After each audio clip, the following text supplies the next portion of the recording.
Have you lost your mind? The Duke of Wexford said it the way another man might brush ash from his sleeve, without heat, without effort, as though the question had answered itself before she could. He set the folded note of debt back upon the green leather of his desk, smoothed it once with two gloved fingers, and looked at Verity Pembroke as a man looks at a column of figures that has failed to total. She did not look away.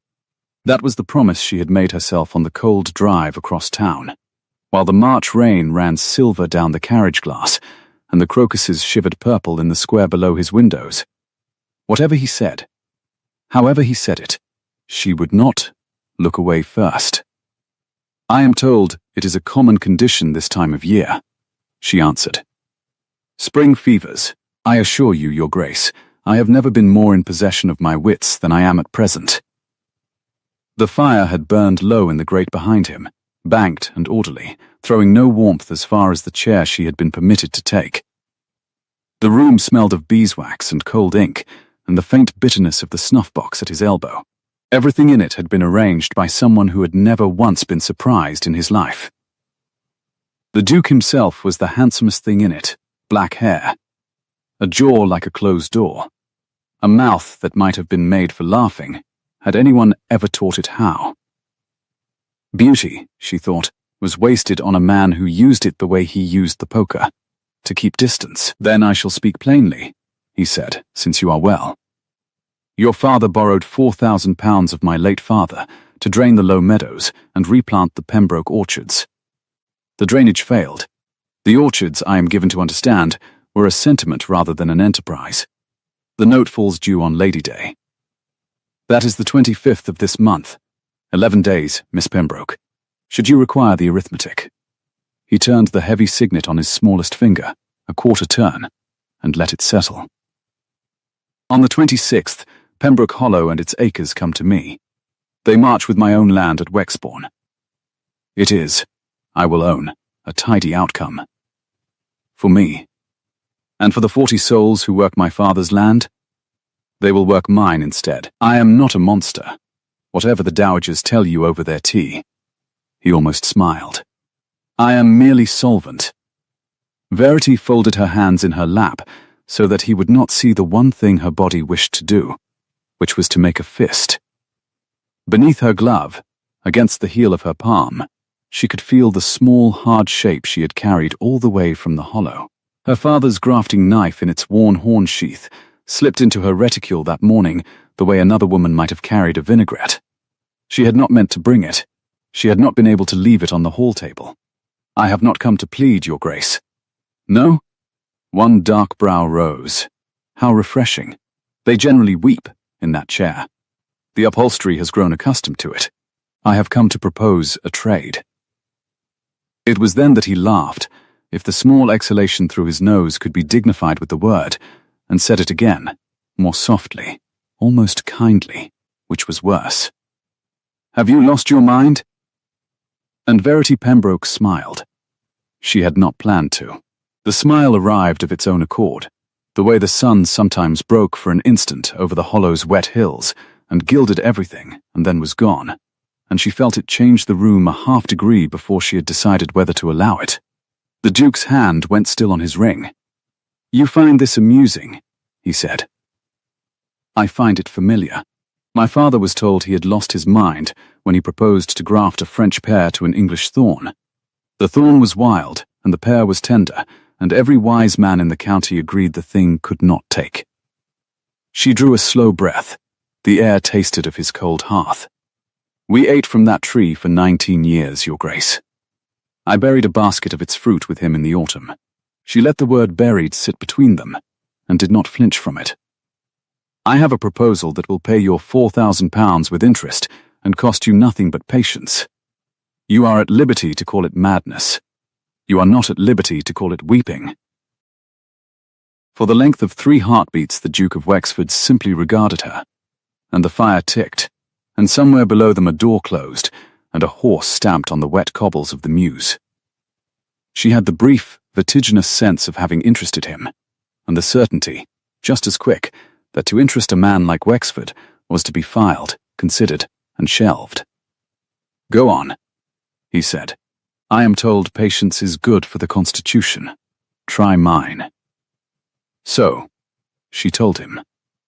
She told him about the orchards that were not sentiment, but the finest cider apples in 3 counties, gone to neglect in the 3 months since she had lost her father, recoverable in 2 seasons by any hand that knew them.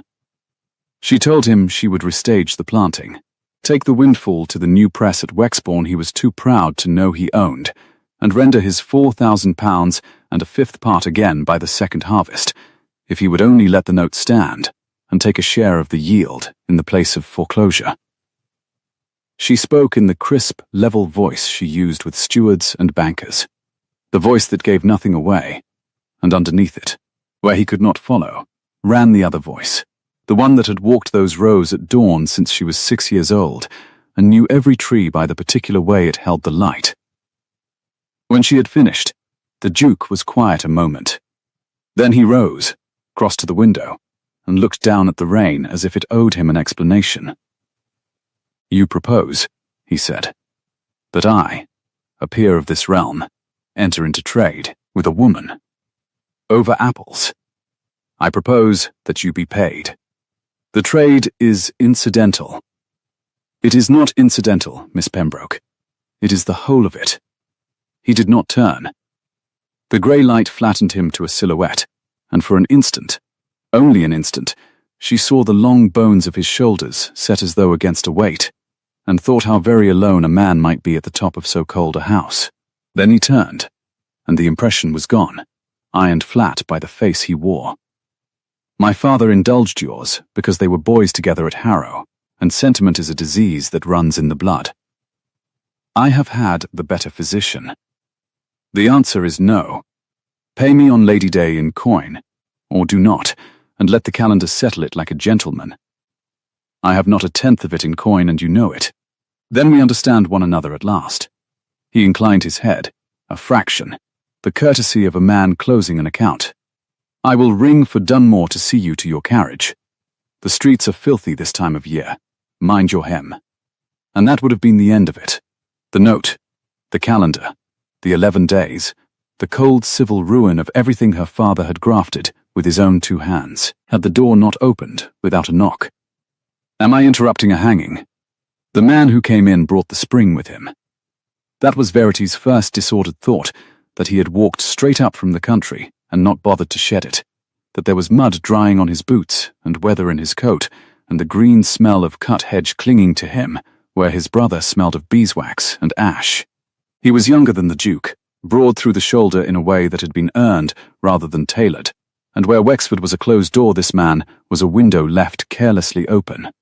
He had the same black hair. He wore it like a different man entirely. "Julian," the Duke's voice cooled by a further degree, which Verity would not have believed possible. "You are meant to be at Wexbourne. I was at Wexbourne. The lambing's done, the river's down, and your steward has finally learned which end of a ledger to hold, so I came up to remind you that you have a brother." Lord Julian Carraway's gaze had already found Verity, and it stayed there, not the appraising flick his brother had given her, but a frank, surprised attention, as though she were the one unexpected thing in a room he knew too well. "Forgive me. I did not know you had company." Holloway said the morning room, but the morning room was empty, and the study door was. He stopped. Something in the arrangement of the scene reached him, the note on the desk, the cold chair, her spine. "Ah," he said, more quietly. "Pembroke business." "You know it?" Verity asked, before she could weigh whether she ought. "I know your hills, Miss Pembroke. I know them better than I know half my brother's drawing rooms." Julian crossed to the desk and looked down at the note without touching it, and his jaw did a small thing she would later learn to read. "Wexbourne and the Hollow share 4 miles of wall. I have ridden the boundary every spring since I was a boy. Your father planted a pear against a thorn on the south slope that has no business living, and lives anyway. I ate one off the wall in September, the week before." He glanced at her. "I am sorry for your loss. I did not write. I should have." "You ate a Pembroke pear," she said, and heard her own composure crack along one fine seam. "I have eaten a great many. I have been trespassing in your orchard for the better part of my life." The corner of his mouth moved. "You may add it to the note." Julian. The single word came down like a sash window. The Duke had come away from the glass. He stood very straight. And the two brothers faced each other across the green desk. And Verity understood all at once that she had walked into a war older than her £4,000, and that the note in front of her was only the latest weapon to hand.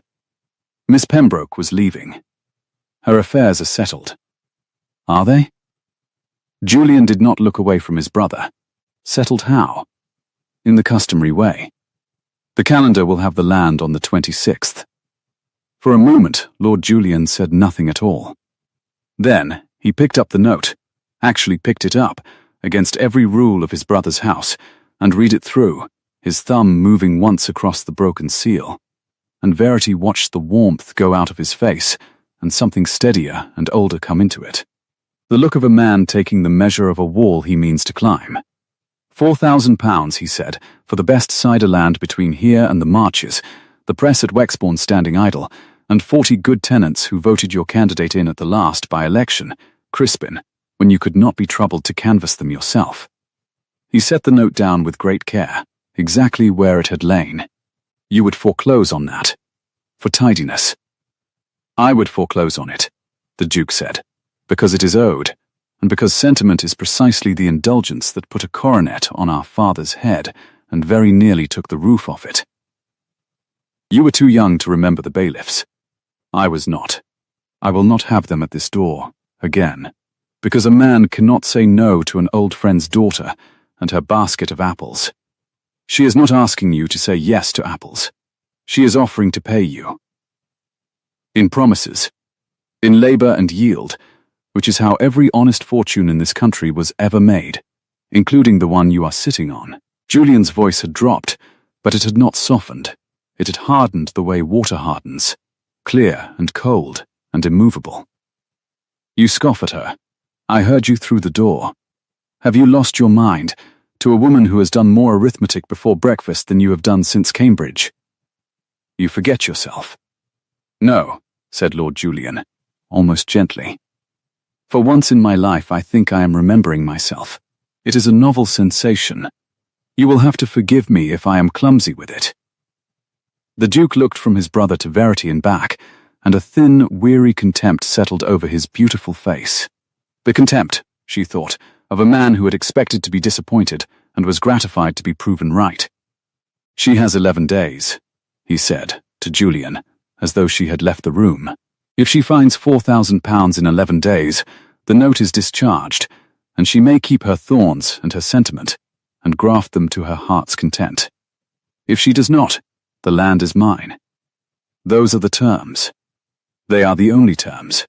I should be obliged if you would both now allow me to conduct my correspondence in the privacy for which I pay a very great deal of money. He rang the bell. He did not raise his voice. He did not need to.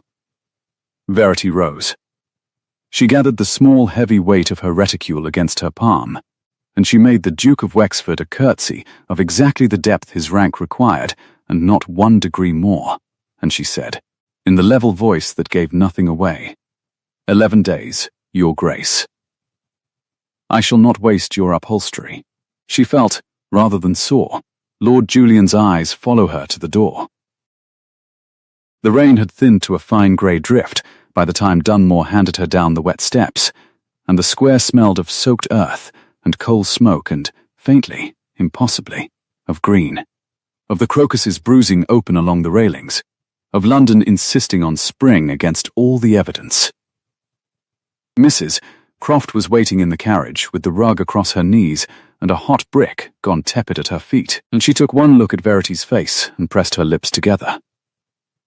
Well, said Mrs. Croft, I needn't ask whether His Grace was charming.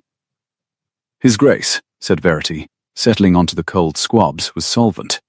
He was at considerable pains to tell me so. Solvent. Her late mother's friend sniffed and snapped the carriage blind down against the drizzle. There's a word men learnt to say, when kind grew too heavy to carry. Your father, the Lord rest him, was never solvent a day in his life, and there was always a fire in his grate and a guest at his table. She tucked the rug more firmly over Verity's lap, a small, fierce gesture, and her voice gentled the way it did when she thought no one would hold her to it. 11 days, was it? I heard the footman. 11 days. The carriage lurched forward over the cobbles. The city slid grey and weeping past the glass. Verity unclasped her reticule and drew out the grafting knife and turned it over in her gloved hands, the horn sheath worn pale, where her father's thumb had rubbed it smooth across 30 years of springs. £4,000. She had perhaps 300 in the funds. A string of her mother's garnets that would fetch 50 more, and an orchard that would not bear coin until 2 Augusts had come and gone. The sum did not total. It had not totaled at midnight, and it did not total now, and the Duke had been right about that much, which was the cruelty of him. He was so very often right about the small things that one forgot to ask whether he was wrong about the large. And underneath the arithmetic, where the other voice lived, she was standing on the south slope in September light with a man's words in her ears. Your father planted a pear against a thorn that has no business living, and lives anyway. She had not known anyone else had seen it. She had thought herself the only living soul who walked those rows and understood them, and to learn that a stranger had been eating her father's impossible fruit off the wall for the better part of his life, year after year, unannounced. It undid something in her that the Duke's contempt had left perfectly intact. Miss Verity. Mrs. Croft was watching her. What is that face? Nothing. The cold. She slid the knife away. Drive on, Croft. I must write to the bank and to Mr. Aldous about the press, and I must think. But she had not been thinking of the bank, and they both knew it, and the carriage rolled on into the wet, bright ruin of the afternoon, while 11 days ticked quietly down toward Lady Day. He came to Half Moon Street the next morning. Before the chocolate was cold, she had not expected him. She had expected, if anything, a curt note from the Duke's solicitor, some further refinement of the screw. And so when Mrs. Croft put her head round the parlour door, with an expression caught between scandal and delight, and said, Lord Julian Carroway, and no card, and mud to the knee, Verity set down her pen with a care that surprised her, and found that her heart had begun, quite without permission, to keep faster time. He filled the doorway of the little hired parlour the way he had filled his brother's study. Too much weather, too much shoulder, an open window in a closed season. He had clearly come on horseback through the morning streets. There was rain in his hair and a high colour from the cold, and he stood turning his hat in his hands, with the air of a man who has ridden to a decision faster than he can defend it. Miss Pembroke, forgive the hour, and the boots, and the fact that I have brought no chaperone, no card and no good manners whatever. Your Mrs. Croft will sit in the corner and frown at me, which is precisely what she ought to do. He glanced at the older woman, who had indeed taken up a station by the window with her work-basket and an expression of magnificent disapproval. I have come to say a thing, and if I do not say it badly, and at once I shall lose my nerve and say it well and too late. Then say it, my lord.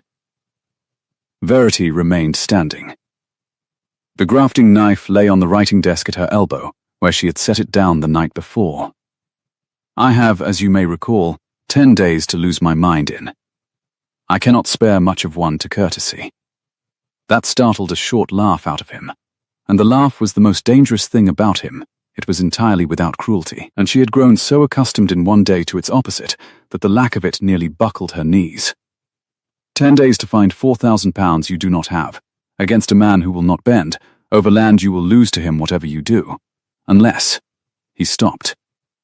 He set his hat down on the chair, deliberately, as a man lays down a card he cannot take back. Unless the land is no longer yours to lose. Unless it has come, by perfectly lawful means, into the hands of someone my brother cannot touch. And who, said Verity slowly, would that someone be? My mother left me Marbury, and the 400 a year that goes with it, free of the entail and free of Crispin, because she trusted him with the dukedom, and trusted me, I think, with the parts of it worth keeping. Julian's dark eyes did not leave her face. It is not £4,000 in my pocket, Miss Pembroke, but it is credit enough to clear your father's note before Lady Day, and a name my brother dare not foreclose upon, without making himself a byword from here to the marches.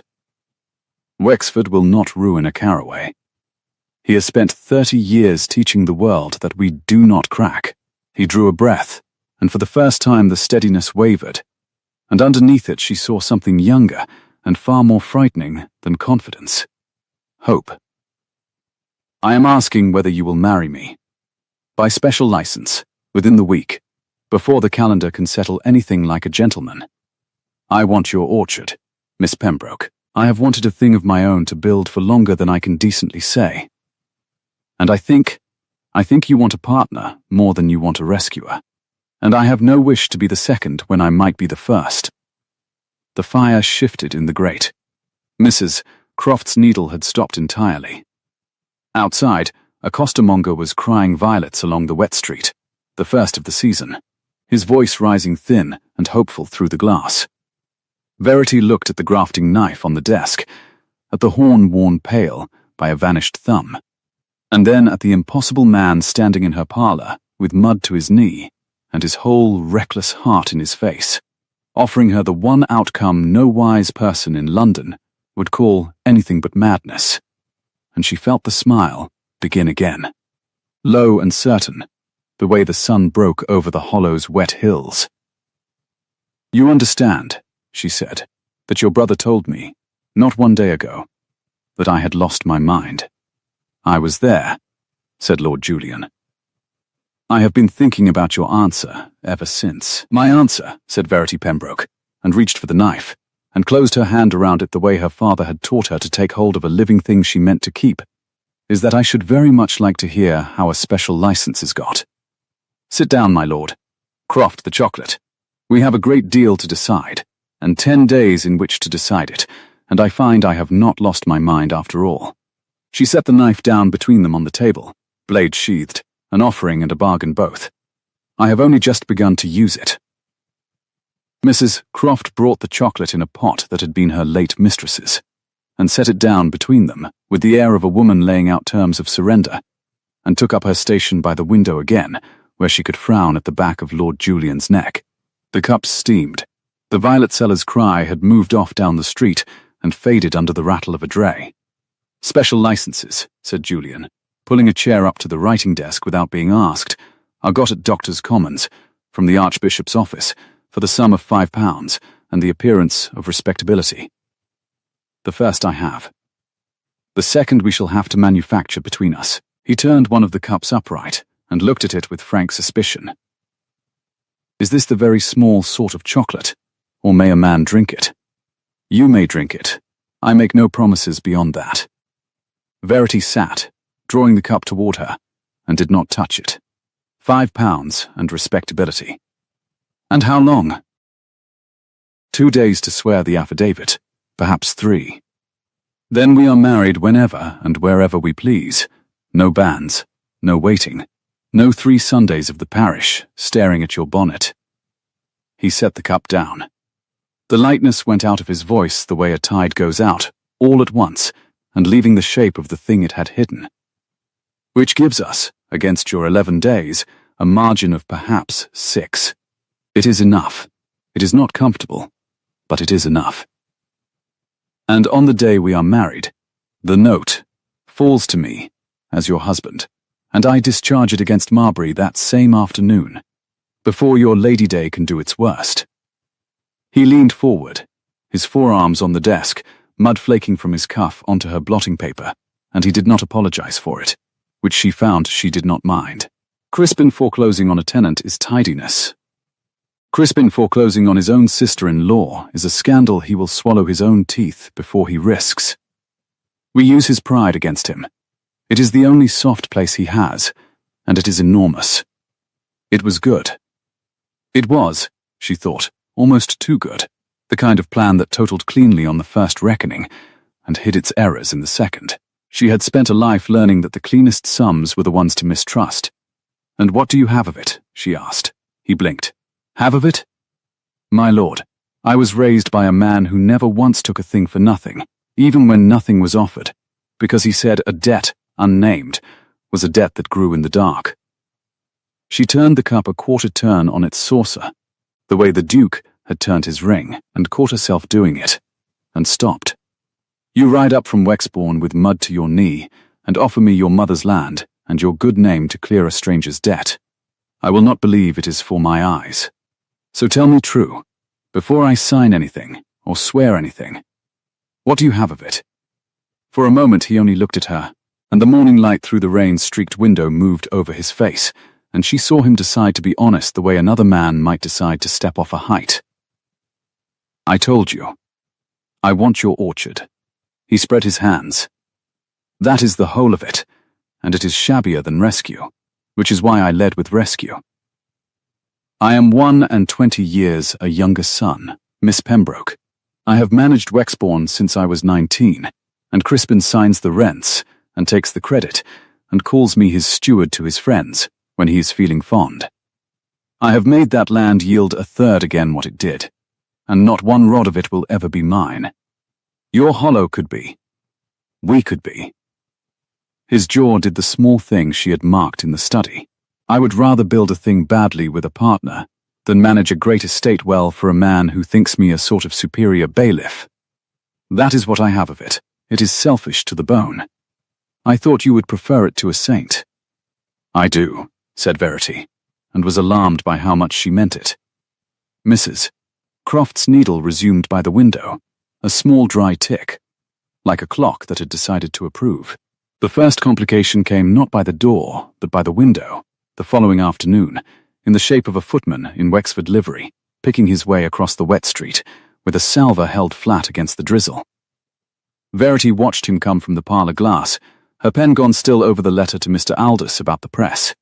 She knew the livery, that particular cold blue, the silver lace, and she knew, before Mrs. Croft brought the card up, whose hand would be on it. It was not the Duke's hand. It was a copperplate she did not know, and the card beneath it, engraved, fine, smelling faintly of orris root, the Lady Sybil Ash. And below, in the unknown copperplate, 2 lines. Lady Sybil presents her compliments to Miss Pembroke, and would be glad of half an hour, on a matter touching the family of Carraway, this afternoon at 4. Carraway, said Mrs. Croft, reading over her shoulder, without the least shame. That's quick. He's not had his banns dispensed a full day, and the vultures are circling already. She straightened. Who is she, when she's at home? I do not know. Verity turned the card over. Nothing on the back but the cold smell of the scent. But she writes touching the family of Carraway, as a woman writes touching a debt of mine. She means me to be afraid before I have so much as poured her tea. She set the card down. Which means I had better pour it very well. Croft, the good cups. And the seed cake, if there is any, let us be respectable at her. Lady Sybil Ash arrived at 4 exactly, which Verity noted, because punctuality in the fashionable was itself a kind of weapon. She was beautiful in the way the Duke was beautiful, beauty kept like plate, polished and locked, and brought out to overawe, perhaps 30, in a pelisse the deep violet of the season's first crocus. Her dark hair dressed close beneath a bonnet that had cost more than the garnets. She took the offered chair without appearing to lower herself into it. She looked at the hired parlour, at the seed cake, at the worn nap of Verity's morning gown, and she catalogued it all in the time it took to draw off one lavender glove. And she smiled. How brave of you to receive me, she said, with no notice at all. I should have died of the disarrangement. But then you country people are made of stronger stuff. It is the air, I am told. It is the rent, said Verity, pouring. We cannot afford to faint. Sugar, Lady Sybil? A flicker, there and gone, behind the lovely eyes. 3. She took the cup. She did not drink. I shall be plain, Miss Pembroke, since plainness seems to be your fashion. I have known Julian Carraway since we were children. Our mothers planned, between them, a thing that mothers plan. You take my meaning. There was an understanding. Not a contract. The Carraways do not contract their younger sons like cattle, but an understanding, of long standing, which I had every reason to believe held, until I learned this morning, from his own brother, that he means to marry an apple farmer's daughter by special license inside the week. The fire ticked. Verity kept her face the level surface she gave to bankers, and underneath it something cold turned over. "And the Duke told you this," she said. "The Duke is distressed. He has too much delicacy to say so, but a woman feels these things." Lady Sybil set her untouched cup aside. "Julian is impetuous. He has always been impetuous. It is the half of his charm and the whole of his ruin. He sees a thing in trouble, and he must rescue it. A lame horse, a poacher's brat, a hedge planted wrong. It is generous. It is also a kind of appetite, and it passes. Miss Pembroke, it always passes, and what is left when it has passed is a younger son with 400 a year, and a wife the ton will not receive." She drew her glove back on, finger by finger. "I came to do you a kindness. Take the rescue. Let him clear your wretched note, by all means, and then release him, before the license, before the thing is past mending, and let him return to the life and the people he was bred for. You will have your land, he will have his name. And I, the smile again, perfect and cold, I shall think rather well of you, which you may find is worth a good deal more than 4 miles of cider wall." Verity set down the pot. Her hand, she was pleased to find, was steady. "You have told me a great many things, Lady Sybil," she said. "You have told me that you have an understanding that is not a contract, which is to say no understanding at all that a man is bound by. You have told me Lord Julian rescues lame things and tires of them, which I shall remember, and weigh, and ask him to his face, because I am not in the habit of buying a man's character second-hand from a woman who wants him. And you have told me the Duke is distressed." She rose, and Lady Sybil, surprised into it, rose with her. "That last is the only thing you have said that interests me. His Grace told me to my face that I had lost my mind, and to mind my hem on the steps. A man so very composed does not send a beautiful woman across town to frighten an apple farmer out of a wedding, unless the wedding frightens him. I am obliged to you. You have shown me I am not so weak a hand as I feared." She moved to the door and opened it herself. "Croft will see you down. Mind the steps, Lady Sybil. The streets are filthy this time of year." When the violet police had swept out and the street door had closed, Mrs. Croft came in slowly and stood looking at the abandoned cup with its 3 sugars dissolving untouched. "You'll ask him then," she said, "about the understanding." "I shall ask him everything," said Verity. But she was looking at the card in her hand, touching the family of Caraway, and the cold thing in her had not turned back over, and she thought, "The Duke is distressed." It was the first crack she had found in him. She did not yet know whether it was a way in, or a trap with the door left open on purpose. She went to Wexford House the next morning to ask the Duke a question she had no right to ask, because she had learned long ago that the surest way to find the shape of a man's fear was to walk straight up to it and knock. He would not see her. Of course he would not. She had not expected it. She had counted on the not seeing, because a man who refuses you must first be told you are there, and being told takes time, and time in a great cold house is a thing one may use. Halloway, the under-butler, left her standing in the marble hall while he went to be refused on her behalf, and the hall was very quiet.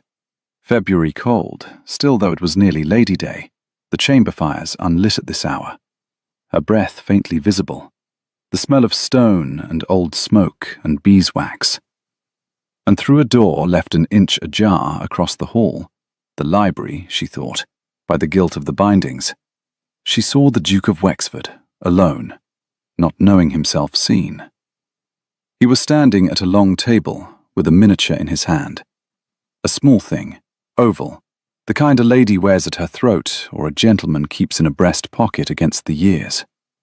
He had it flat on his palm, and he was looking down at it the way she had looked at the grafting knife in the carriage, and his thumb moved once across the painted face, slow, as though he had forgotten it was his own hand that moved. The closed door of his jaw had come open. For one moment, the handsomest man in London looked like a boy who had lost something in a house too large to search. Then a clock struck the half hour, somewhere deep in the house, and his hand closed over the miniature, and the door of his face shut, and Verity stepped back from the threshold and turned her attention with great care to the buttons of her glove. Halloway returned. His Grace was not at home to Miss Pembroke. His Grace was not at home to Miss Pembroke on any day she might care to name. Would Miss Pembroke take her carriage from the front, or would she prefer the side, where the rain did not drive so hard? "That front," said Verity. "I find I am not afraid of a little weather." She was on the third step down, the drizzle finding the gap at her collar, when the Duke's voice came from above and behind her, dry and cold and entirely composed, with no trace whatever of the boy in the library. "You are persistent, Miss Pembroke. It is a quality I admire in tradesmen and deplore in everyone else." She turned. He stood in the open doorway, immaculate, the picture put away wherever such pictures are put. Behind him in the hall, half a head taller and twice as wind-blown, stood Julian, arrived from somewhere, his face dark with the quarrel she had walked in on the end of. "Your Grace sent a woman to my parlour yesterday," Verity said, "to tell me your brother tires of lame things. I came to ask whether she came at your bidding. You have answered me by refusing me, which is its own kind of yes. I am obliged to you. You make a poor liar for so practised a cold one. You only know how to shut doors, and a shut door tells me precisely where the warm room is." Something moved in the Duke's face, fast, suppressed. "Lady Sybil," he said, "acts entirely for herself. As do we all. You imagine a conspiracy where there is only the ordinary distaste of decent people for a misalliance, got up in a week by a boy who cannot tell rescue from regard." "Crispin." Julian came forward into the doorway, and the two brothers stood framed there together, black-haired, beautiful. A closed door and an open window, and Verity on the wet step below them like a petitioner at a court that had already given its verdict. "You will not speak to her so. You will not send Sybil Ash to do your unpleasantness and then disown her on your own steps. If you have a thing to say against this marriage, say it to me." "Very well." The Duke's voice did not rise. It never rose. That was the whole horror of him. "Here is a thing to say against it, since you ask, and since Miss Pembroke is so fond of plainness." He looked down at Verity, and for a moment the cold went all the way to the bone of his eyes. "Our mother's settlement on you, Julian, Marbury, and the 400 a year was made on a condition. You will not have troubled to read it, because reading was always my office and impetuosity yours.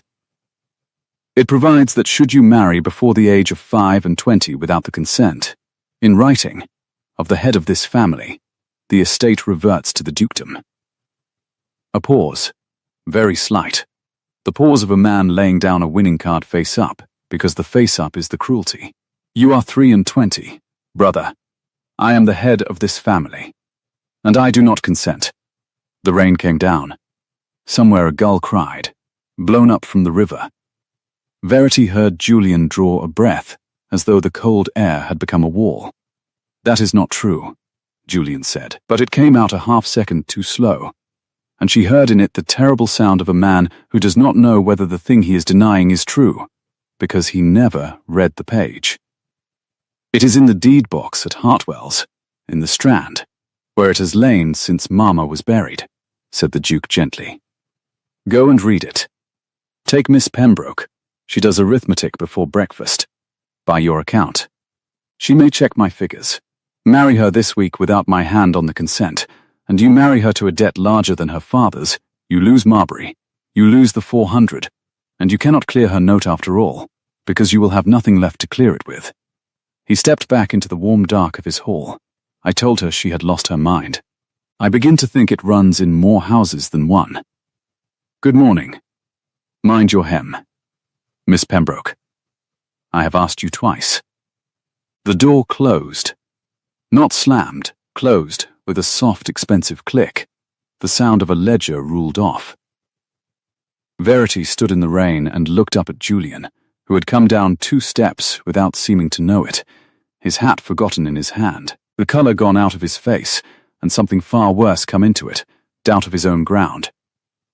Did you know? She asked. Quietly, not an accusation, a sounding, the way one sounds a well by dropping a stone and counting. No, he looked at her, and she believed him, and it helped nothing at all, because believing a man did not unmake a deed in a box in the Strand. No, I never read it. Crispin handled Mama's affairs. I was 19, and the lambing was bad, and I signed where he pointed. His hand closed slowly on the brim of his hat, crushing it. If it is true, Verity, if it is true, then I have offered you a rescue I cannot give, and you have turned away a beautiful woman's good advice to take it, and I have made everything worse by riding to you fast instead of reading slow. The old self-mockery tried to surface and could not. It sank. I have spent my whole life being told I am the impetuous one. I always thought it a slander. How tiresome to learn at 3 and 20 that my brother was right about me before I was old enough to read. He is right about the small things, Verity said. I told you that in my own head, the first day. He is so very often right about the small things that one forgets to ask whether he is wrong about the large. She came up 1 step, so that the rain ran off her bonnet and not into his collar, and she did the thing she had not planned. The thing that arrived of its own accord like the smile. She put her gloved hand flat against the crushed brim of his hat, over his hand, and held it there. We do not yet know that it is true. We know that he wishes us to believe it true, this morning, on his steps, in the rain, when we have 8 days left and no time to read. A man who holds a winning card does not always show it. Sometimes he shows you a card and lets you believe it is the winning one, so that you will throw down your hand. Julian looked at her hand on his, and if it is the winning card, then we shall need another game. She took her hand back, because Halloway was watching from the area railing, and Mrs. Croft's notions of respectability were not to be tried past endurance. Hartwell's, in the Strand. You said it yourself. Go and read it slow. I shall read it with you.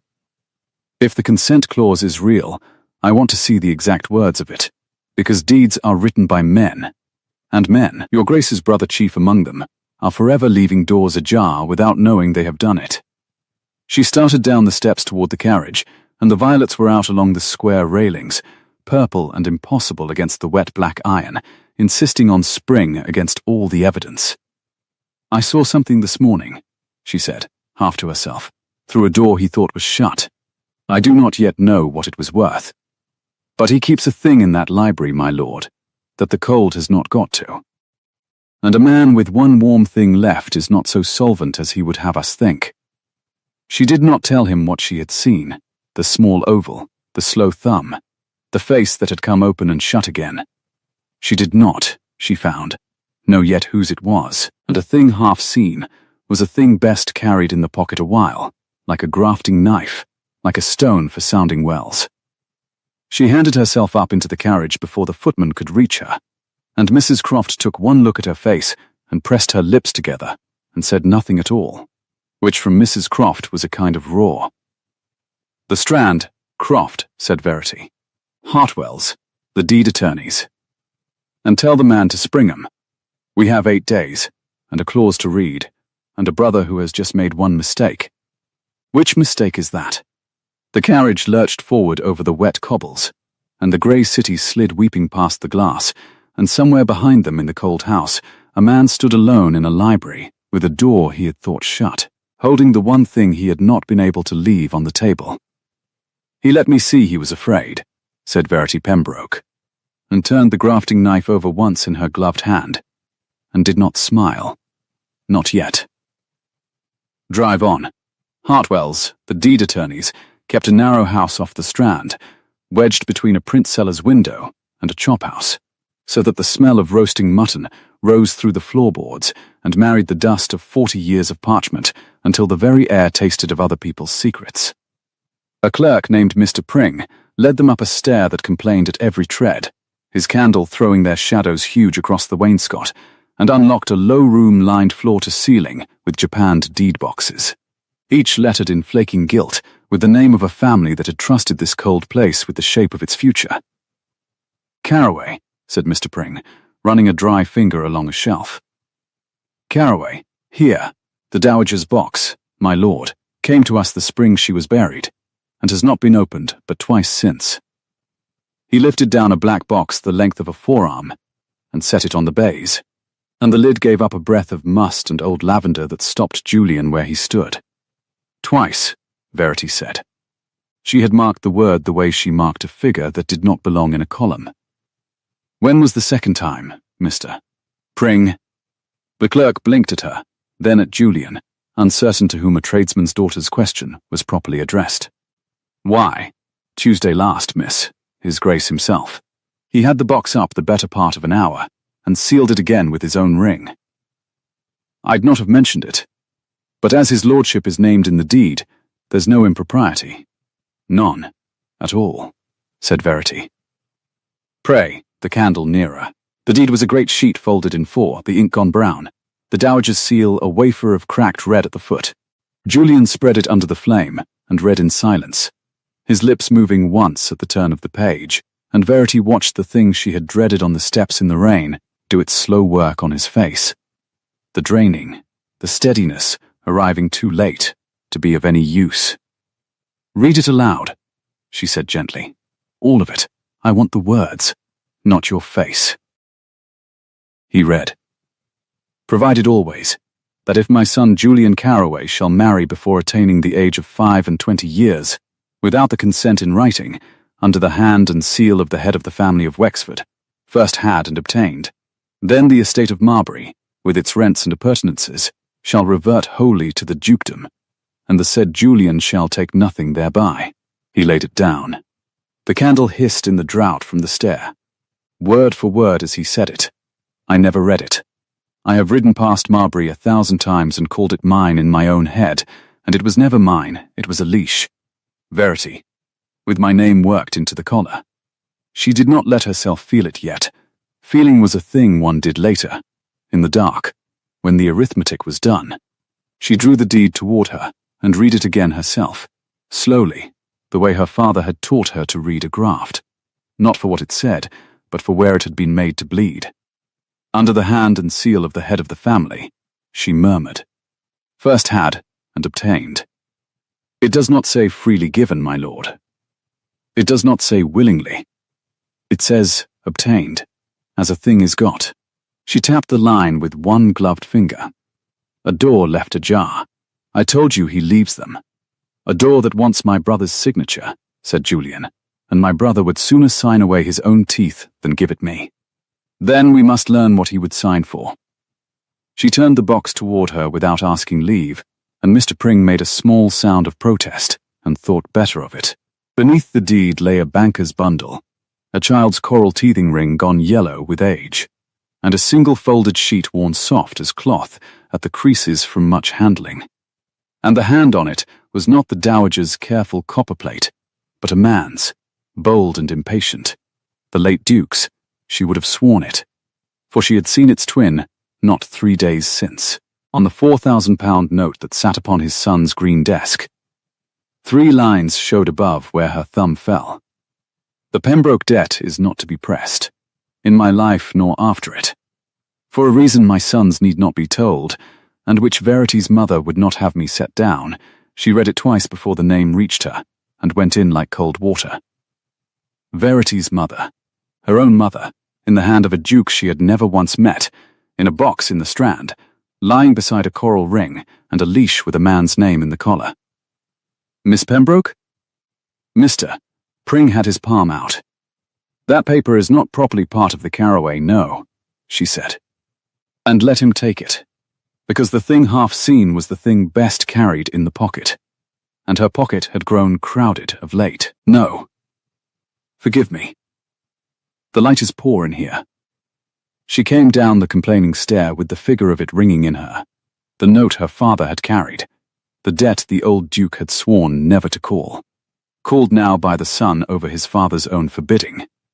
And her mother's name folded into the heart of the reason.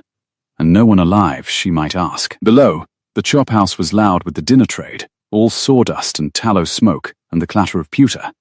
And a potboy found them settle in the corner, where the spit's heat came at their backs, and a man might say a ruinous thing under the noise without the next table catching it. Mrs.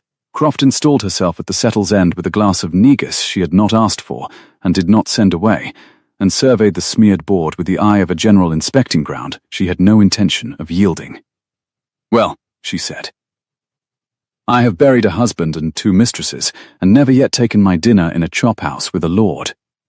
There is a deal of education left in me at my age. She sipped. Say your piece, my lord, and say it quiet. The woman 3 settles down has the ears of a barn owl, and the tongue to match. Julian did not sit so much as fold himself onto the bench, his elbows on the sticky deal, his eyes never leaving Verity's face. Then I will say it quickly, before the sense of it can talk me out of the truth of it. I give Marbury up. Let it revert. Let Crispin have his leash back. I will marry you tomorrow, with 400 a year, and 2 good hands, and we will find the 4,000 some other road. A mortgage on the press. A loan against the first yield. My commission sold. I do not care which. And lose the land to him on Lady Day regardless, said Verity, because 400 a year does not clear £4,000, and the bank will not lend against a press that stands on the very acres he is foreclosing. She kept her voice level, the banker's voice, the one that gave nothing away, and was ashamed, even as she used it, of how steady she could make it sound while it cut. Do the sum, my lord. I have done it. Marry me without Marbury, and you save nothing, and ruin yourself, and at the end of it I have neither my father's trees, nor a husband with a roof of his own. That is not a rescue. That is 2 people going under the water hand in hand, and calling it gallantry. The colour rose in his face, the high country colour she had first seen in his brother's hall. So I am to be sensible, I am to be solvent. You begin to sound like Crispin. I begin to sound like a woman who has buried the only person who ever loved her without condition, Verity said, and the word buried came out harder than she meant. And she saw it strike. I will not let you set fire to your one inheritance to warm a stranger's orchard for a season. Your Lady Sybil told me you rescue lame things and tire of them. I told her I would not buy your character second-hand. But I will not stake my father's life's work on whether she was wrong. Either, it was the cruelest thing she had said to anyone in years, and she knew it the instant it left her, and she could not call it back any more than she could call back the rain. Julian went very still. The spit turned at their backs, a drop of fat fell, and spat. There it is, he said softly. I wondered when it would come. You want the orchard, Miss Pembroke. You said you would prefer a partner to a rescuer, and I believed you, because I wanted it to be true of you the way it is true of me. But when the arithmetic turns hard, you reach for the land and let the man go over the side. He stood, and gathered his crushed hat, and his mouth tried for the old self-mockery, and could not find it. I do not blame you. It is only that I had hoped to be, for once in my life, the first thing somebody chose, and not the superior bailiff who comes to manage the estate. He went out into the wet, bright street, and the chop-house door swung shut on a gust of mutton steam and river cold. And Verity sat with the sum totaling cleanly and wrongly in front of her, and did not go after him. Mrs. Croft set down her negus. You did that on purpose, she said, and badly, which is not like you. You hit the boy where he was already bruised to keep him from a fire you could have talked him round in 10 minutes if you'd a mind. Why? Because if I talk him round, he burns, said Verity, and I would rather he hated me whole than loved me ruined. She turned the grafting knife over once in her gloved hand beneath the table, where Mrs. Croft could not see, the horn worn pale by a vanished thumb. Drink your wine, Croft. We are going home to wait for the Duke. The Duke. Mrs. Croft stared. "He'll not come to you." "He will," said Verity. "I saw a thing in his library he does not know I saw, and a man who keeps one warm thing in a cold house cannot bear to be looked at near it. He will come to find out how much I know. And when a frightened man walks into your parlor to take your measure, you do not let him leave with it." She rose and drew her cloak about her against the grey, and the violets were crying again in the street outside, the first of the season, thin and hopeful over the rattle of the drays. "Mind your hem, Croft. The streets are filthy this time of year." He came at dusk, when the chamber fires were lit at last, and the lamplighter was working his slow way along Half Moon Street with his little ladder and his flame, and he came without his carriage, on foot. A single servant behind him with a lantern, which told Verity more than any card could have, that the Duke of Wexford had crossed half of London in the wet without his crest on a panel, so that no one might say they had seen him go. Mrs. Croft showed him in, and took her station at the window, with her work-basket and an expression that would have curdled cream. And the Duke stood in the small hired parlour and made it look smaller, immaculate in a black greatcoat beaded with rain, his face the closed door she remembered. "You are not surprised to see me," he said. "No, Your Grace. Will you sit?" The chair has grown accustomed to ruined people. It will not mind you. A muscle moved at the corner of his jaw, not a smile, the ghost of where one might once have lived. He did not sit. "I have come to make you an offer, and to make it once. You proposed to me, on Monday, a trade. The note to stand, a share of the yield in place of foreclosure, your 40 souls to keep their roofs, and your father's trees to keep their lives." He drew off one wet glove, finger by finger, and she thought of Lady Sybil doing the same thing in this room 2 days since, and understood at last whose lesson that had been. "I refused you. I will now grant it. Every clause. You may even visit the trees, when the fancy takes you. All of it is yours." The fire shifted. Somewhere below, the lamplighter's ladder scraped the area railing. "In exchange for what?" said Verity, who knew, and wanted to make him say it in her parlour with her mother's chocolate pot on the table between them. "In exchange for my brother." He said it without heat, without effort, the way he had said, "Have you lost your mind?" And that, she saw, was the whole armour of the man, that he could name the price of another person's heart in the tone one used for the weather. Release him before the licence. Let him return to Wexbourne and Marbury and the life he was bred to, and in a 12-month he will have forgotten the colour of your hair, because that is the nature of him. He loves a thing in trouble, and the trouble is the half of the love. You will have your land entire. He will have his name entire. And I, the smallest pause, will have my house in order, which is the only thing I have ever wanted, and the only thing, Miss Pembroke, that I have never once been able to keep. It was a generous offer.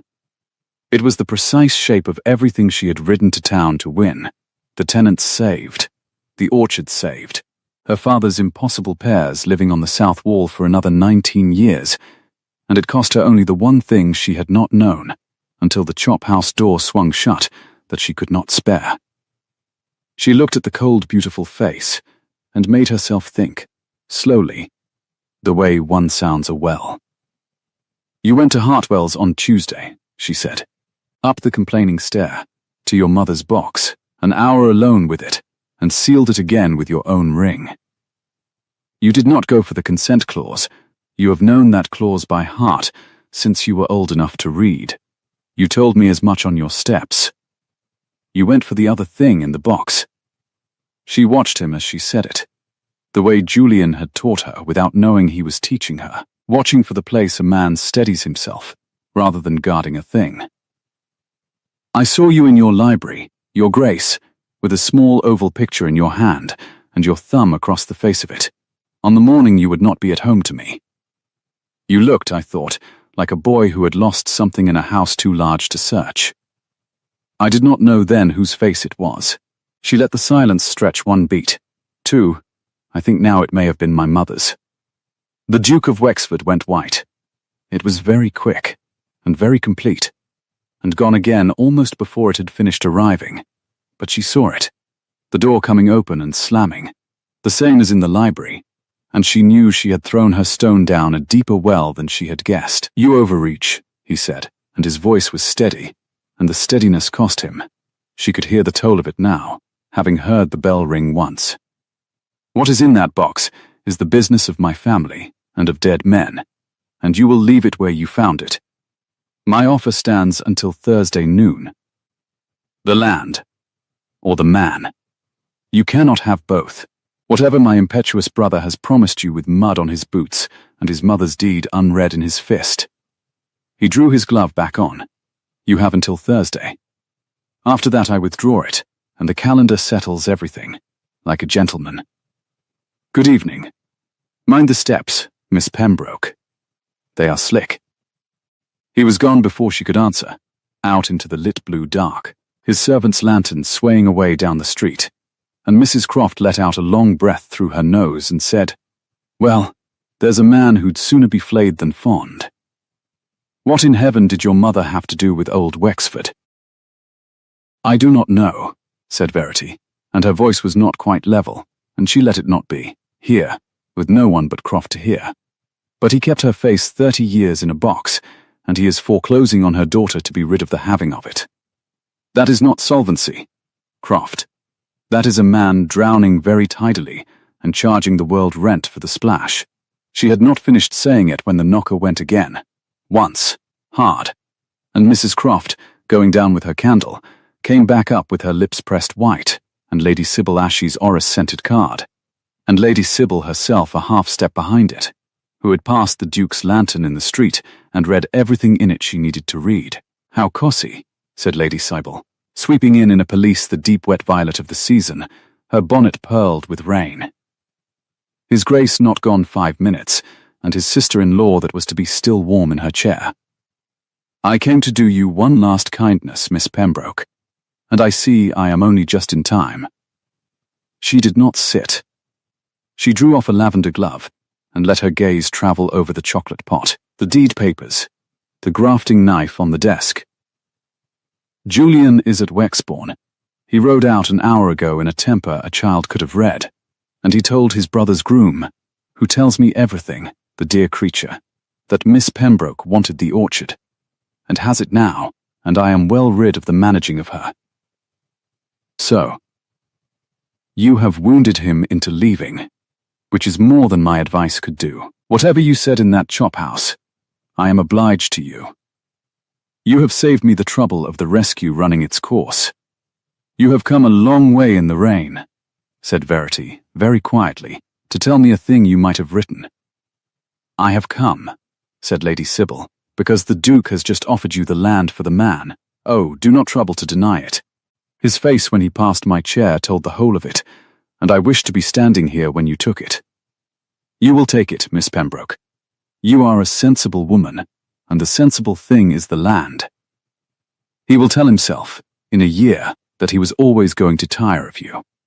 I will tell him so over and over, until it is true, and you will have 4 miles of cider wall to comfort you, which is a great deal more than most jilted farm girls are left with." She drew the glove back on, finger by finger, the gesture Verity now knew for what it was. "Send the Duke your yes by Thursday. Everyone gets what they came for. It is the tidiest outcome imaginable.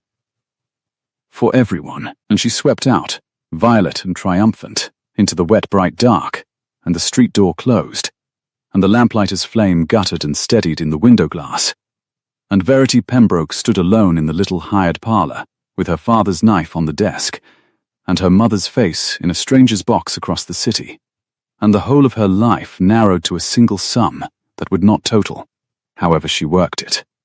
The land, or the man. The 40 souls who had buried baskets of fruit with her father, or the one man who had eaten the impossible pears off her wall for the better part of his life, and ridden to her through the morning streets with his whole reckless heart in his face. Her duty, or her need. Thursday noon, or ruin. She sat down at the desk, She drew the bank paper toward her, and the pen, and the cold pot of ink, because she was her father's daughter, and her father had taught her that a debt unnamed was a debt that grew in the dark, and there was nothing in all the world so dangerous as a sum you would not sit down and face. "Croft," she said, and her voice had gone level again. Level and terrible, the voice she used with bankers and stewards and her own breaking heart. "When I have written this, you will carry it to Wexford House yourself, tonight, and put it into Holloway's hand and no other. The Duke is to have his answer before Thursday. He shall not say I made him wait on me." Mrs. Croft stood very still by the window. "And which answer is it to be?" "Miss Verity." Verity Pembroke dipped the pen. Outside, the first violets of the spring bruised open along the black iron railings, purple and impossible, insisting on the season against all the evidence of the cold. And for the first time in 3 days, when she reached for the smile that had carried her up the steps of a duke's house, and through the worst he could say, she found that it would not come. "Drive on, Croft," she said softly, to no one, to her father, to the knife. "Light the candle. I have a thing to write, and a sum to settle, and very little night left in which to lose what is left of my mind." And she began to write. The pen moved, and it did not move as she had promised Mrs. Croft it would. She had meant to write yes, or to write no, and to have the matter ruled off like an account. Instead, she wrote 4 lines in the level hand her father had taught her, and read them over by the guttering candle, and felt the smile come back at last. Small, certain, the sun, over the wet hills.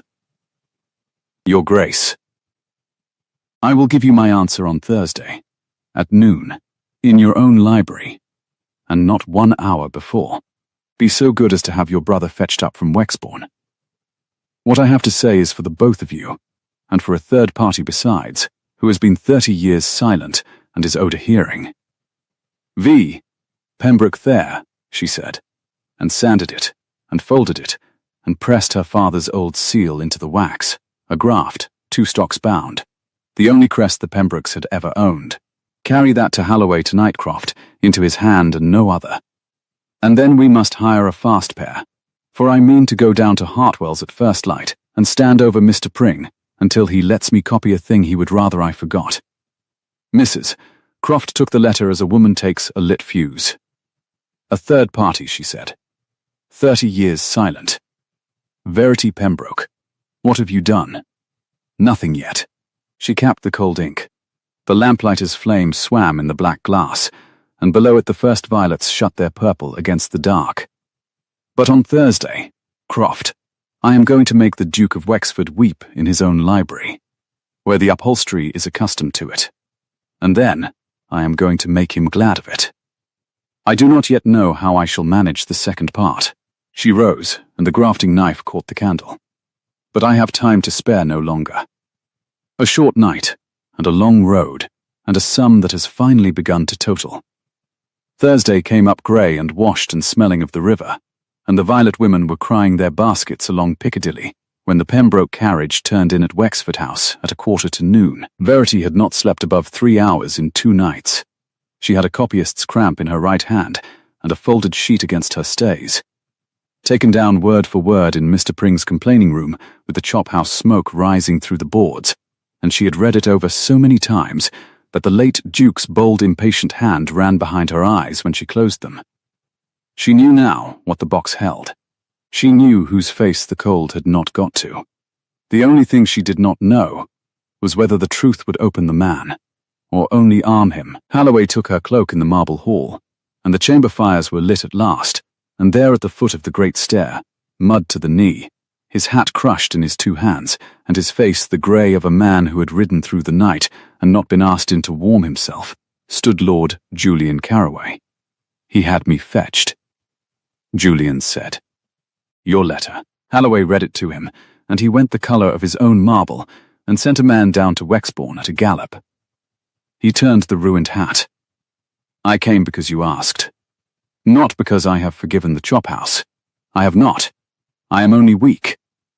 "You came," Verity said, And that was all she trusted herself to say in the cold echoing hall, with the under-butler hovering, and her mother's face waiting behind a library door. "It is enough. Be weak a little longer, my lord. Come and hear a thing, and hold your temper if you can, for we shall both of us need it." The library was the warm room of the house. She had known it would be. A fire built high and orderly, the gilt of the bindings throwing back the flame, the long table where she had glimpsed him through the inch of open door, and on it now, set out, she saw, deliberately, as a man sets out his ground before a siege, the £4,000 note, his mother's reverted deed, and a small japanned box she knew from the Strand.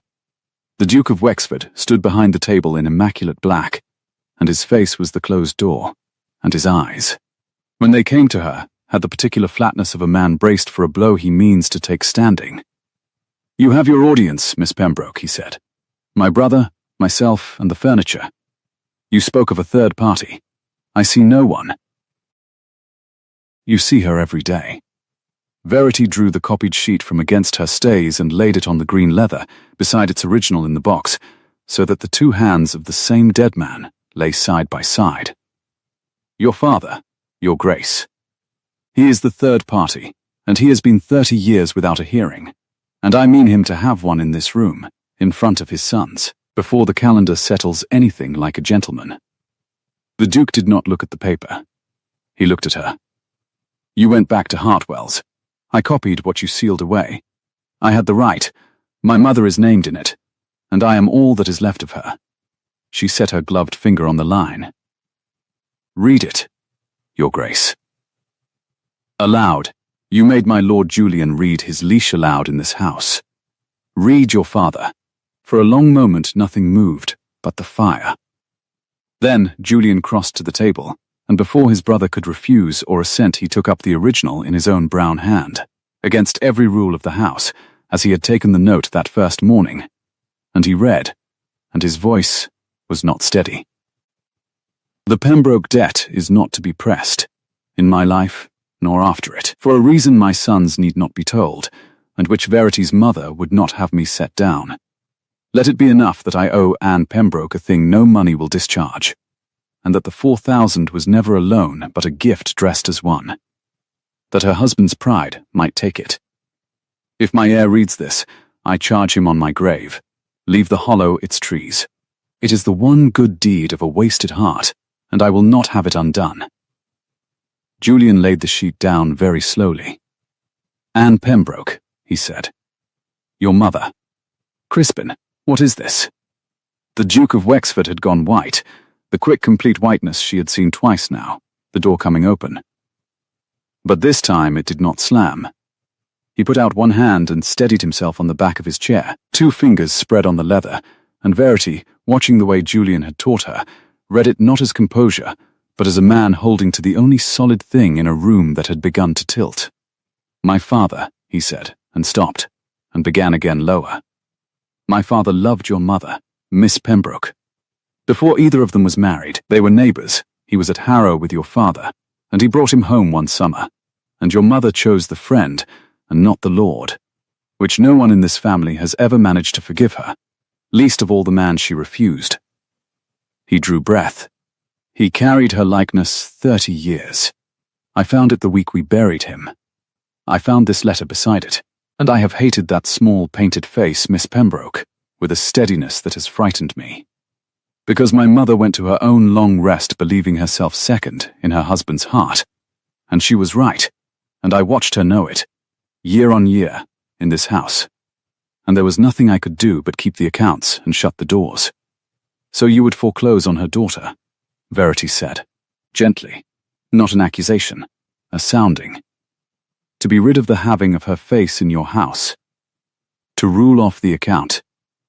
His voice cracked clean across the middle, and he let it, and that was the most terrible and the most human thing she had yet seen him do. To close the one ledger my father forbade me to close. I told myself it was tidiness. I told you it was solvency. It was neither. It was a son trying to win, at last, a quarrel with a man past quarrelling, by taking the trees he begged me to leave. He looked at the miniature where it lay in the open box, the oval no bigger than a plum, and his thumb moved toward it and stopped. "I have been a very long time alone in this house, Miss Pembroke, with the warmest thing in it being a face I am not permitted to love and cannot bring myself to put on the fire." The fire ticked. Somewhere below, a horse stamped on the wet cobbles of the mews, and a violet woman's cry came thin and hopeful through the glass. And Verity understood that she had brought the man to the place she had aimed at, across 3 sleepless nights, and that to leave him there, broken behind his table, would be the cruelest solvency of all. "Then put it down," she said. "Not on the fire." Here, she turned the box a quarter on the leather, so that her mother's painted face looked up at all 3 of them at once. "You have kept her in the dark 30 years, Your Grace, ashamed of a love that was not yours, and not your fault. I am her daughter, and I tell you she was worth the carrying. She married for love, and she ate from an impossible tree for 19 years, and she taught me to take hold of a living thing I mean to keep. Your father did one good deed with a wasted heart.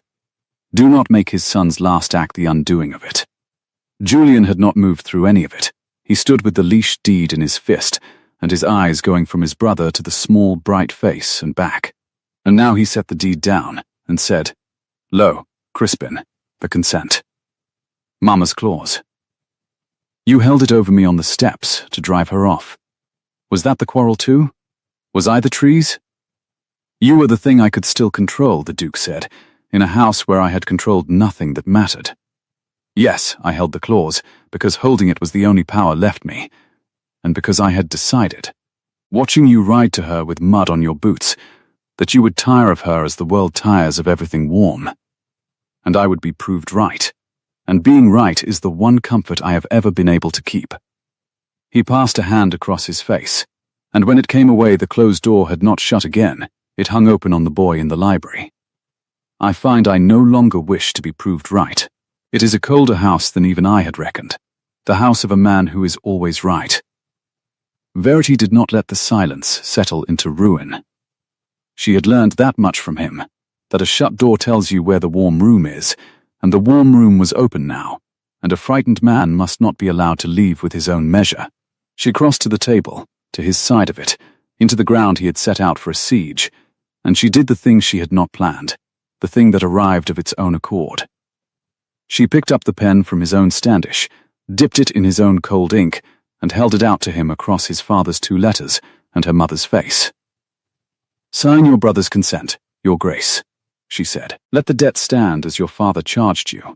Not pressed, not foreclosed. The trees left their lives. Take your 5th part of the yield from the press at Wexbourne you are too proud to know you own, and call it interest, and call it peace. And then come down to the Hollow in September and eat a pear off the south wall, the way your father did, the way your brother has done all his trespassing life, and stop trying to win a quarrel with a man who would have forgiven you before you began." The Duke of Wexford looked at the pen. He looked at the small painted face of the woman his father had carried 30 years, and then he took the pen from her hand and drew his mother's deed toward him, and on the foot of it, beneath the clause that had been his last and coldest power, he wrote in a hand that shook only a little, "I, Crispin Caraway, Duke of Wexford, head of this family, freely and willingly consent to the marriage of my brother Julian, and charge him to keep Marbury and his wife both better than I have kept anything." He pressed his signet into the wax. He turned the deed about and slid it across the green leather and laid it in Verity's reach, and beside it, after a moment, with 2 fingers, the way he smoothed everything, he placed the small japanned box with her mother's face turned up. "It is yours," he said. "Both, the consent and the picture. I have no right to keep her, and you have every right to have her home." He stepped back from his own table. "I withdraw my offer of Monday, Miss Pembroke. The land and the man together, then. I find I cannot, after all, sell my brother's heart to settle a quarrel with a grave." Verity took up the box. She broke nothing. She read the consent's last line aloud. "Better than I have kept anything," so that he should hear his own promise in another's mouth and not be able to take it back, and then she closed her fingers over the painted oval the way her father had taught her to take hold of a living thing. Thank you, she said. It is the first generous thing I have known you do, and I think it cost you more than the 4,000. I shall not forget that you did it. The door opened then without a knock. Verity was coming to expect it of this house, and Lady Sybil Ash swept in on a gust of orris root and rain. Violet pelisse pearled with wet, triumph already arranged upon her lovely face, having clearly bribed her way past Halloway to be present at the kill she had ordered. His Grace's man told me the Pembroke girl was come for her answer, she said brightly, and I would not miss it for the world. Well, Miss Pembroke, have you taken the sensible course? The land, and let poor Julian come home to. Her gaze fell on the deed, on the box, on the 3 faces turned to her, and the brightness guttered like the lamplighter's flame. What is this? This, said the Duke of Wexford, and his voice had warmed by a degree no one in London would have believed it could, is my consent to my brother's marriage, Sybil, freely given, and witnessed by you, for which I am obliged. There was never an understanding between you and Julian but the one our mothers wished, and our mothers are past wishing, and I will not have you carry tales between this house and that one any longer. You came at my distress, I think, more than at my bidding. The distress is mended. You may go home. Lady Sybil's mouth opened and shut. She looked to Julian, who had moved, at last, to stand at Verity's shoulder, near enough that she could feel the country cold still coming off his coat. Julian, she said, you cannot mean to. I ate a pear off her father's wall the week before he was gone, Julian said simply. I have been trespassing in that orchard my whole life. I am only proposing to do it now with leave. He looked down at Verity, and the dangerous laugh was nowhere in his face. There was only the steadiness that had arrived too late in the chop-house and stood firm now. Good day, Lady Sybil. Mind the steps. They are slick this time of year. She went. Violet, and silent and beaten, she went, and the street door closed below, and the Duke of Wexford turned to the long window and looked down at the rain as if it owed him an explanation, and then, deliberately, turned back, which was a new thing, and said, I shall ring for chocolate. I am given to understand it is the Pembroke method of settling terms.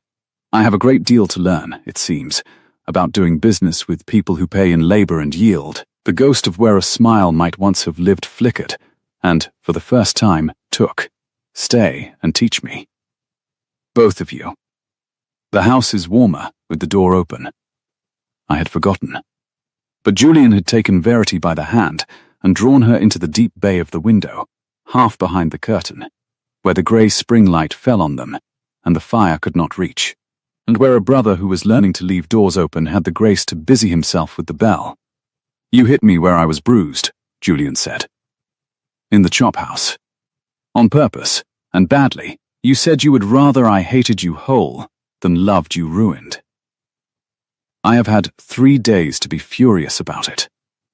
His thumb moved over her knuckles, slow, the way another man had moved his over a painted face, and one night on the road to understand it. You were saving me from a fire.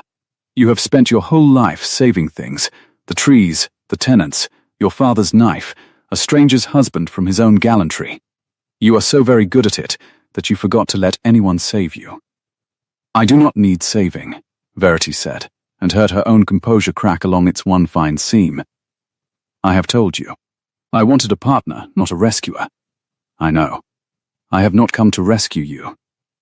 He turned her hand over, opened her gloved fingers, and looked at the small worn shape she carried even here, even now. The grafting knife in its horn sheath, slipped against her palm that morning, the way another woman might carry a vinaigrette. I have come to be grafted to you, a wild thorn and a tender pear, your father said. No business living. Lives anyway. His voice went rough. I love you, Verity Pembroke. I have loved you, I think, since you smiled at my brother when he told you that you had lost your mind. I want your orchard. I want your terrible level banker's voice. I want 40 years of doing the arithmetic with you before breakfast, and being wrong and being corrected. I am asking again, with leave this time, and a roof of my own to bring you. Will you have me? Verity Pembroke looked at the man in her hand and the knife in his, and the smile that had carried her up the steps of a duke's house came back full and certain and stayed. "You understand," she said, "that the whole of London will call it madness. A younger son and an apple farmer's daughter, married by special license in a fortnight, over a debt and a box of paint." "I was there," said Julian. "The first time you were called mad. I have been thinking about your answer ever since." "My answer," said Verity, and closed his fingers around the horn sheath, and her own around his, the two stocks bound, "is yes. By spring. Before the calendar can settle anything like a gentleman." And she lifted her face, and in the grey light of the window, with his brother ringing for chocolate at her back and her mother's likeness warm in her other hand, she let Julian Carroway kiss her, once, careful, the green smell of cut hedge and country rain closing over the cold beeswax of that great house like the season, insisting on itself against all the evidence. They were married 11 days later, on the very Lady Day the note had been meant to fall, in the small grey church at the foot of the Hollow's wet hills, with the hawthorn breaking white along the light gate and the orchard's first blossom standing pink and impossible against the new green. "Mrs. Croft cried and pretended it was the wind. The 40 souls who had buried baskets of fruit with her father came in their Sunday wool and stood at the back and wept without pretending anything, and the Duke of Wexford, who had given his consent freely and his arm to the bride at the church door because there was no one else to give it, came down from London in a plain carriage with no crest on the panel, and stood through the whole of it with his hat in his hand and the closed door of his face open the entire time. He stayed 3 days. He walked the south slope with Verity in the thin spring sun, and she showed him the pair his father's friend had grafted to the wild thorn, the one that had no business living and lived anyway. And she watched the handsomest man in England reach up and turn a green fruit knot in his fingers, gentle, as a man turns a thing he has decided at last to keep. "He gave the 4,000 to take the shame off your father's pride," the Duke said. "I shall give the press to take it off yours. A wedding gift. You will say it is too much. It is not enough, nothing is. But it is a door I can open, and I am practicing." He turned the small green knot loose, unbruised. "Send me word in September. I find I should like to eat a pear off this wall, the way he did. I have a great deal of catching up to do, in the matter of warm things. Mind your hem, your grace," Verity said, for the mud was deep in the rose, and the Duke of Wexford laughed. Actually laughed, a rough, unpracticed sound, like a hinge that had not been asked to move in 30 years and found it still could. That September they pressed the first true crop in 19 years, and the cider ran amber, and the press at Wexbourne sang from dawn, and Crispin came down and ate a pear off the south wall, and kept, of all the things in that house, the one his father had begged him to leave. Julian managed nothing for anyone ever again. He built, badly and gladly, and in partnership, a thing of his own. And Verity Pembroke that was, sitting of an evening in a kitchen with a fire in the grate and a guest at the table. Her mother's small painted face hung at last in the light where it belonged, took out her father's grafting knife from its horn sheath worn pale by a vanished thumb, and laid it on the scrubbed deal between herself and her husband, blade-sheathed, an offering and a bargain both, and reached across, in the warm, for his hand. If this story warmed your evening, stay a moment longer by the fire with me, and if you've ever taken hold of an impossible thing the whole world told you to let go, and held on anyway, tell me about it in the comments below. I read every one. Subscribe and ring the bell so you'll be here when the next tale begins. And until then, mind your hem, dear friend. The roads are filthy this time of year, but the violets are out, and spring keeps its promises after all.